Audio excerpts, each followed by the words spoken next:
2050ஆம் ஆண்டு 3இல் ஒரு குழந்தை மயோபியாவினால் பாதிக்கப்படுவார்கள் என மருத்துவர்கள் எச்சரிக்கை விடுக்கின்றனர். மயோபியா என்றால் என்ன, குழந்தைகளை அதிலிருந்து எப்படி பாதுகாப்பது என்பதை விவரிக்கிறார் செய்தியாளர் வேதவள்ளி.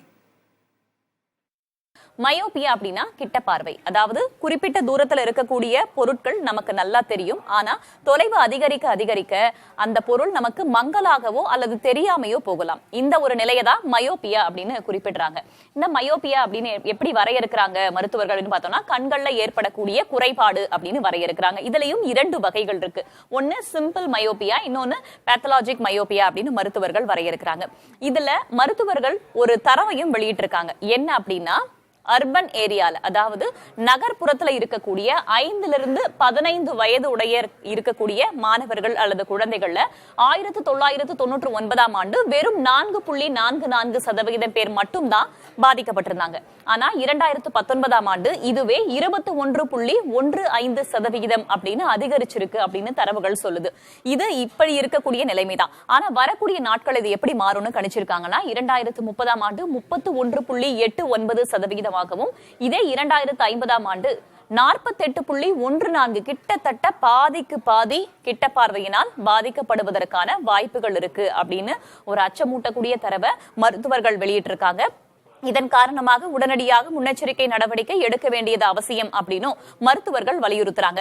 முன்னெச்சரிக்கை நடவடிக்கையா நம்ம என்ன பண்ணலாம் அப்படின்றத சில விஷயங்களை இப்ப நம்ம பார்க்கலாம். டிஜிட்டல் திரை பயன்படுத்துவதை போதுமான அளவுக்கு நம்ம குறைக்கலாம். நமக்கு தெரியும் இது டிஜிட்டல் வேர்ல்ட் அப்படின்றதுனால எல்லாருமே செல்போன் வச்சிருப்போம், நாள்தோறும் அதை பார்த்துட்டு தான் இருப்போம். ஆனா கூடுமான வரைக்கும் இடைவெளி விட்டு அந்த டிஜிட்டல் பயன்பாடு அப்படின்றத கொஞ்சம் கொஞ்சம் குறைக்கிறதன் மூலமா இதுல இருந்து நம்ம தப்பிக்கலாம் அப்படின்னு சொல்றாங்க.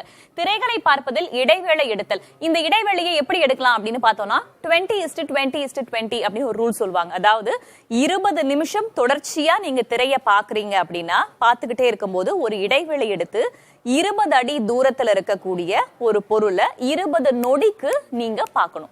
இதுதான் 20:20:20 அப்படின்ற ஒரு ரூலை டாக்டர்ஸ் சஜஸ்ட் பண்ணுவாங்க. சோ அதையும் நம்ம பின்பற்றதும் நலமா இருக்கும். அதற்கு பிறகு குறைவான ஒளியில் படிப்பதை தவிர்த்தல். ஒரு சிலர்லாம் இரவு நேரத்துல பார்த்தோம்னா லைட் எல்லாம் ஆஃப் பண்ணிட்டு டிஜிட்டல் திரையை பயன்படுத்துவாங்க. அந்த மாதிரியான விஷயத்தை குறைப்பதன் மூலமாகவும் மயோபியால இருந்து நம்ம தப்பிக்கலாம் அப்படின்னு சொல்றாங்க.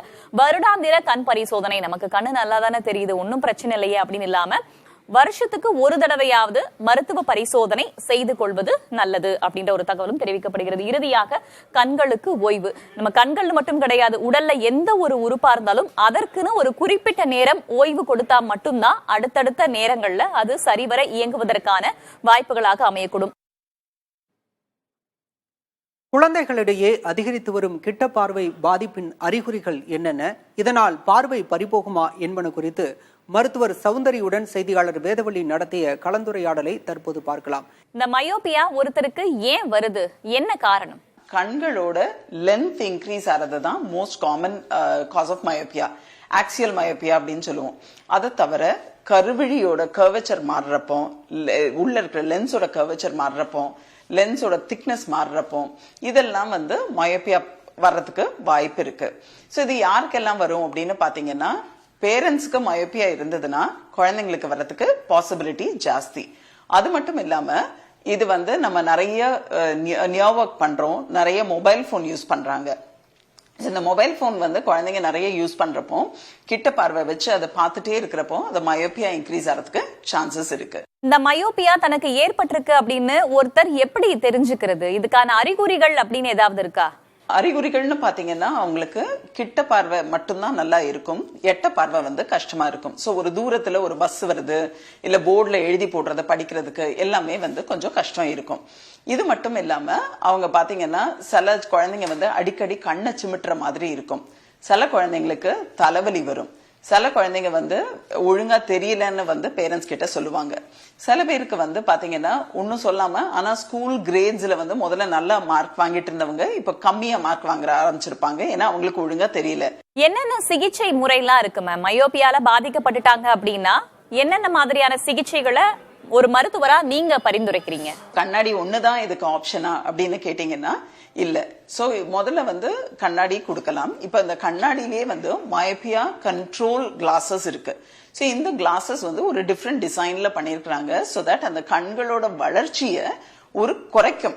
சோ அதனால அந்த மயோபியா ப்ரோக்ரஷன் பாத்தீங்கன்னா சின்ன குழந்தை பிறந்ததுல இருந்து அது கண்ணு வளர்ந்துகிட்டே இருக்கிறப்போ அந்த பவர் இன்க்ரீஸ் ஆயிட்டே இருக்கிறதுக்கு சான்சஸ் இருக்கு. சோ யூஸ்வலா வந்து அந்த பவர் வந்து 18 வயசு வரைக்கும் ஆகும் ஸ்டெபிலைஸ் ஆகிறதுக்கு.